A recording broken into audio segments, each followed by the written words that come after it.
Hello everyone, myself Sandeep Girdhar. Today I will teach you mathematics of class 7th. As you know, our 8th chapter is running. In the previous video, we have already discussed about some questions.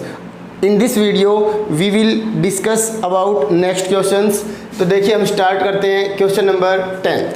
A fraction bears the same ratio to 1/27.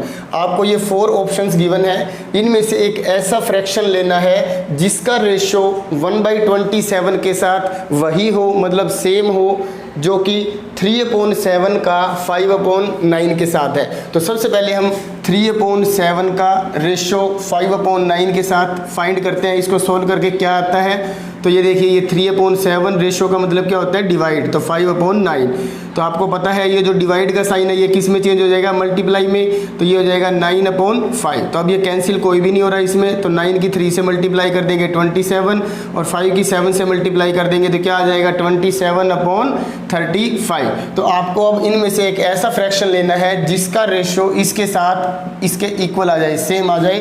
तो हम यहाँ से 7/45 divide by 1/27 means 7/45 multiply 27/1. तो ये cancel हो रहे हैं 3 की टेबल पे. तो 15, 9 7 जा 63 अपॉन में 15. तो ये इसके इक्वल नहीं है. तो इसका मतलब जो हमारा फर्स्ट होगा वो नहीं होगा. सेकंड करके देखेंगे, 1/35 अपॉन में 1/27. तो 1/35 मल्टीप्लाई करेंगे तो इसका रेसिप्रोकल हो जाएगा 27/1. तो 27 1 जा 27 अपॉन में 35 1 जा 35. तो देख सकते हो आप ये फ्रैक्शन बिल्कुल सेम है. तो इसलिए इसका जो ऑप्शन नंबर बी होगा वो क्या होगा, बिल्कुल करेक्ट होगा. अब इसके बाद देखिए इसका next 11th question. 11th question में क्या स्टेटमेंट गिवन है, which of the following arrangement of the numbers 75, 4, 3 and 100 form से प्रोपोर्शन. आपको इन 4 नंबर्स का इनमें से ऐसा अरेंजमेंट फाइंड करना है जो प्रोपोर्शन हो. तो प्रोपोर्शन कौन से 4 नंबर्स होते हैं जिनकी प्रोडक्ट ऑफ एक्सट्रीम्स इक्वल होती है प्रोडक्ट ऑफ मीन्स के. तो आप 100 की और 4 की मल्टीप्लाई करके देखिए क्या होगा, 400. अब 3 की और 75 की मल्टीप्लाई करके देख लिए, ये 400 के इक्वल नहीं होगा, क्योंकि 3 5 जा 15, 1 7 3 जा 21 प्लस 22 तो इक्वल नहीं है. तो इसके मतलब ए वाला जो है हमारा ऑप्शन गलत है. इसके बाद आप 3 की 100 से मल्टीप्लाई करोगे तो ये हो जाएगा 300. अब 4 की 75 से मल्टीप्लाई करेंगे तो ये भी 300 होगा. तो इसका मतलब जो बी ऑप्शन है वो हमारा बिल्कुल करेक्ट होगा. बाकी वाले आप करके देखोगे तो ये भी गलत होंगे. तो इसका जो ऑप्शन नंबर बी होगा वो राइट होगा. अब देखिए इसके बाद नेक्स्ट क्वेश्चन. अब देखिए इसका जो क्वेश्चन नंबर 12 है, Ayushree's goal is to practice 20 minutes of maths for every 60 minutes of class time. देखो यदि क्लास टाइम 60 मिनट्स है तो आयुश्री का ये गोल है कि वो कितने मिनट मैथ्स की प्रैक्टिस करती है, out of 60 minutes 20 minutes. How many minutes of maths practice should she do if the class is 90 minutes. तो बिल्कुल सिंपल है, यदि 60 मिनट की क्लास है तो उसमें 20 मिनट्स मैथ्स को वो कर रही है. तो देखो 20/60, तो ये 20 मिनट्स आउट ऑफ 60, और उसको 90 मिनट्स की क्लास में यदि कन्वर्ट कर दिया जाए तो मल्टीप्लाई कर दो आप 90 से. तो आप इसको कट करो, 0 से 0, 2 से 6 को कट करेंगे 3, 3 से 90 को कट करेंगे तो 30. तो इसका मतलब यदि 90 मिनट्स की क्लास हो जाएगी तो वो जो 30 मिनट्स हैं वो क्या करेगी, प्रैक्टिस करेगी किसकी, ओनली मैथ्स की. तो इसका ऑप्शन नंबर जो डी है वो करेक्ट होगा. अब देखिए नेक्स्ट क्वेश्चन. अब देखिए एक क्वेश्चन नंबर 13 है, a building cast a shadow that is 432 metres long at the same time a person who is 2 metres long. देखो एक बिल्डिंग है और एक पर्सन है, आपको यहाँ ध्यान देना है.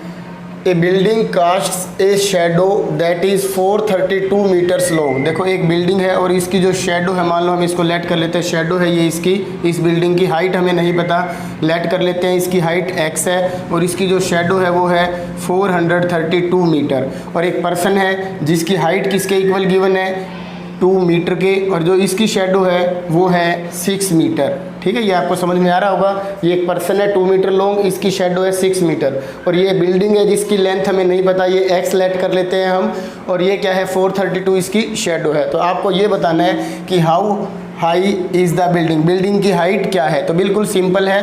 तो आपको क्या करना होगा, देखो बिल्डिंग की हाइट पर्सन की हाइट अपॉन में उसकी शैडो इक्वल होगा बिल्डिंग की हाइट अपॉन में उसकी शैडो के, ठीक है। तो ये दोनों प्रोपोर्शनल होंगे और दोनों का जो रेशियो होगा सेम होगा। तो अब 2 अपॉन ये क्या हो जाएगा, देखो 2/6 है तो कैंसिल हो गया 1/3, तो 1/3 इक्वल होगा x अपॉन 432 के। अब हमें वैल्यू किसकी, x की फाइंड करनी है, तो ये 432 डिवाइड में है तो ऊपर आके मल्टीप्लाई हो जाएगा। तो 432 की 1 से मल्टीप्लाई करेंगे 432/3 इज इक्वल टू एक्स, तो ये कैंसिल होकर क्या आ जाएगा 144, तो x इज इक्वल टू 144। तो जो बिल्डिंग की हाइट होगी वो क्या हो जाएगी, ऑप्शन नंबर बी 144 मीटर के। इस तरह हमें फाइंड करनी है।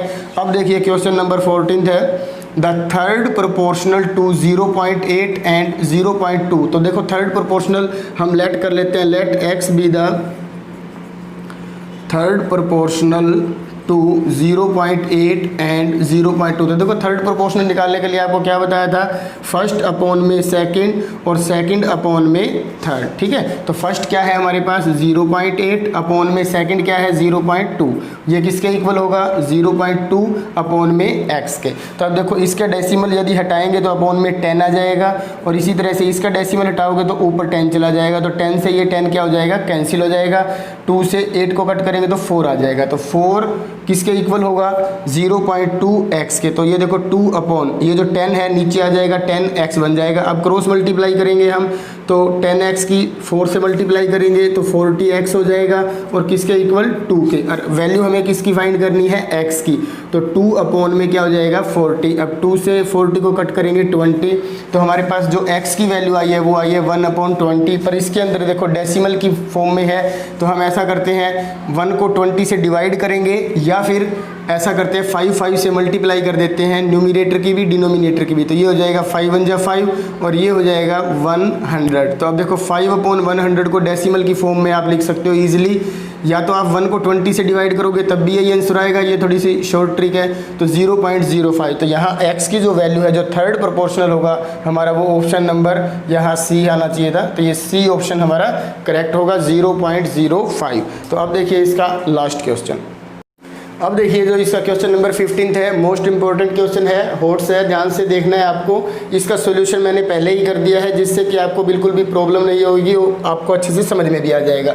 तो देखो a train travels between 2 stations A and B. देखो 2 स्टेशन है हमारे पास ए और बी, इन दोनों के बीच का जो डिस्टेंस है वो है 108 किलोमीटर, और उस स्टेशन ए और बी को इसने कितने मिनट्स के अंदर मतलब कवर किया है, पास किया है 45 मिनट्स के अंदर। अब आपको एक बात ध्यान देनी है, it passes through a station C, ये जो ट्रेन है वो एक स्टेशन सी है उसको पास करती है 40 मिनट्स आफ्टर लिविंग ए को छोड़ने के बाद, जो स्टेशन ए है उसको छोड़ने के 40 मिनट के बाद। मान लो सपोज कर दो ये टोटल डिस्टेंस तो है 108 किलोमीटर जो कि 45 मिनट्स में कवर करती है, पर स्टेशन ए को छोड़ने के 40 मिनट बाद, टाइम दे रखे 40 मिनट बाद स्टेशन सी आता है।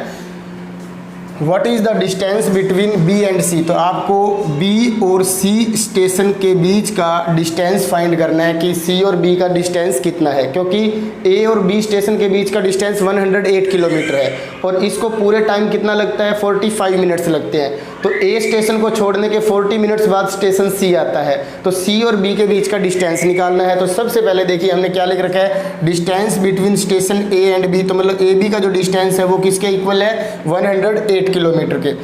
टाइम टेकन, तो कितना टाइम लिया है 45 मिनट्स, तो ये मिनट्स है और ये किलोमीटर है, तो आपको स्पीड निकालनी है। तो जब भी हम स्पीड निकालते हैं तो उसका फॉर्मूला क्या होता है, डिस्टेंस अपॉन में टाइम। तो देखो डिस्टेंस और टाइम, तो डिस्टेंस किलोमीटर में है तो टाइम को हमें आवर्स में चेंज करना होगा।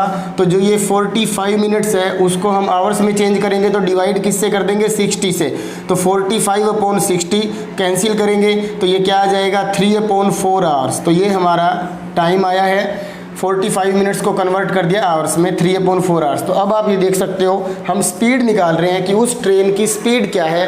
108 किलोमीटर डिस्टेंस उसने कवर किया था 45 मिनट्स में, तो आपको ये बताना है कि उस ट्रेन की स्पीड क्या है। तो सबसे पहले हमने उसकी स्पीड फाइंड किया है, तो स्पीड निकालने के लिए हम कौन सा फॉर्मूला यूज़ करेंगे, डिस्टेंस अपॉन टाइम। तो देख सकते हो आप डिस्टेंस किसके इक्वल है 108 किलोमीटर के, और डिवाइड बाई 3/4 आवर्स हैं। तो अब इसको हमने इससे डिवाइड किया, तो ये जो डिवाइड का साइन है ये मल्टीप्लाई में चेंज हो जाएगा, तो 3/4 का क्या बन जाएगा 4/3। तो 108 को 3 की टेबल पे कट करेंगे 36 आएगा, 36 की 4 से मल्टीप्लाई कर देंगे तो क्या आ जाएगा 144 किलोमीटर पर आवर। तो ये क्या आई है, उस ट्रेन की स्पीड आई है कि ये ट्रेन इस स्पीड से 108 किलोमीटर का डिस्टेंस 45 मिनट्स में कवर करती है। तो अब स्टेशन ए को छोड़ने के 40 मिनट बाद एक स्टेशन क्या आता है, सी आता है। तो अब देखो इसमें टाइम गिवन है, तो डिस्टेंस बिटवीन ए सी, तो हमें ए और सी का डिस्टेंस नहीं पता कितना है, सिर्फ इतना पता है कि स्टेशन ए के 40 मिनट्स के बाद स्टेशन सी आता है, पर उनके बीच का डिस्टेंस हमें नहीं पता, तो डिस्टेंस हमें निकालना है। तो देखो distance between A C will be, तो क्या होगा, डिस्टेंस निकालने का फॉर्मूला देखो यहीं से बनेगा। देखो यहाँ डिस्टेंस यदि आपको फाइंड करना है तो स्पीड की क्या कर देंगे, टाइम के साथ मल्टीप्लाई कर देंगे, तो distance is equal to speed multiply time.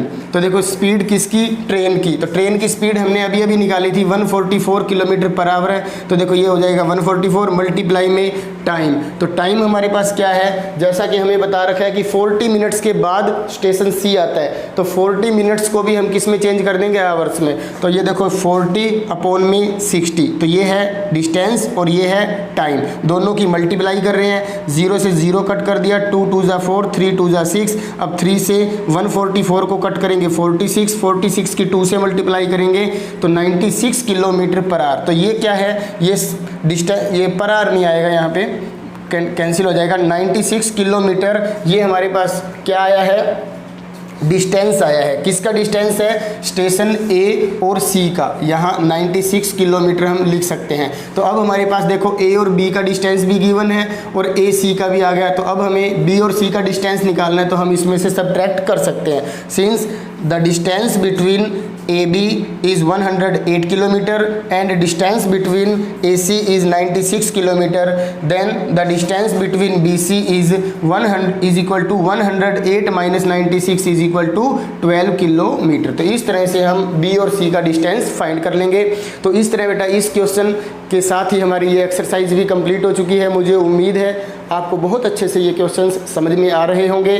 तो आपने अपनी फेयर नोटबुक भी कंप्लीट करनी है और इनका रिवीजन भी करना है, और फिर भी यदि कोई आपकी प्रॉब्लम रह जाती है तो मेरा पर्सनली नंबर है, आप उस पर कॉन्टैक्ट करके भी मुझसे ये प्रॉब्लम आप सॉल्व करवा सकते हो। Thank you.